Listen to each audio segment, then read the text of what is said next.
د میوې هغه د ډډ پته د میوې نه لګي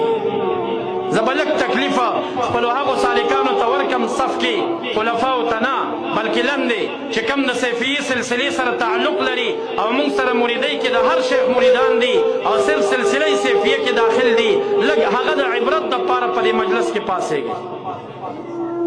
چې کوم صوفیان دي هغه پاسېږي کم چې موږ سره سلسله عالیه صوفیه کې نه دي داخل هغوی دې لږ د عبرت په نظر باندې وګوري چې کم صوفیان زړونه دي سر نه د خپو پورې دا په شریعت برابر دي که نه دي واپس کښېنئ دا اثر د چا دی مشرانو تاسو زامن لرئ تاسو نوسي لرئ تاسو خپل کنټرول کې خلک لرئ جوړ کئ په شریعت یو برابر تاسو پاسېږئ داسې وګوره دې خلکو ته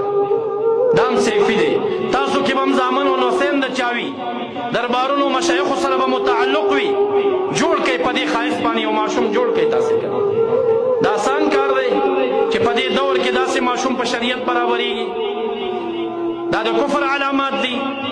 مونږ خو په چلنج باندې هغې مولیانو ته وایو چې حضرت مبارک رحمه الله صوفیان مبارکانو کې د اهلسنه والجماعه د عقایدو په خلاف یې وزر وښایي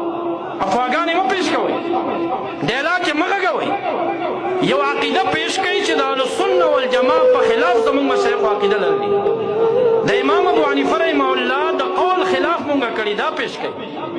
الحمدلله مونږ اهلسنه والجماعه الحمدلله د امام ابو حنیفه رحمه الله مذهبیان یو او الحمدلله هغه مشایخ که د قادري شریفي سلسلې سره تعلق لري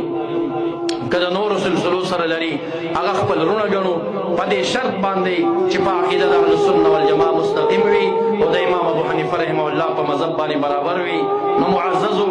داسې افواهات او